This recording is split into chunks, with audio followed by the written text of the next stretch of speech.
भैया हम बताए हमके का आवे के अब इतने को बेसिया खुश हो जाले भाग के अपने घरे जाले आ सब तैयारी करे कि भोले बाबा आओ भाई हमके कंगनवे दी हो ऐसे अब भोले बाबा जब रतिया को पहुंचे न ओकरे घरवा गुरु बहिना लोग तब देखा का होला बड़ा ही सुंदर भाव में ये गीतिया के बनावल गयल बा अजे गईले बा बनैले बा ओकर उदम गुरु भैया नाम बाटे उहे हमके शिक्षा देले उहे बतैले हो आज उन्हीं के तरह हम कहानी साहब सबके बीच में सुना पावत हई जैसे रतिया के भोले बाबा गईले बेतिया के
फिर खिया के फिर भी वे जीत पकड़ले रहले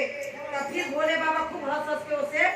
बात करे ना अब समझ जाए एक चीज हम ना बता पाए बेनुआ जेकर मन का भाव होई अंदर अंदर समझ जाए काहे कि साक्षात भोले बाबा हम जे समझ जाए उमन में तो और अच्छी बात है कुछ चीज ऐसा होला कि खुल के बतावल भी ना देला गुरु बहिना लोगन एकर खातिर तनी माफ कर दिया ना।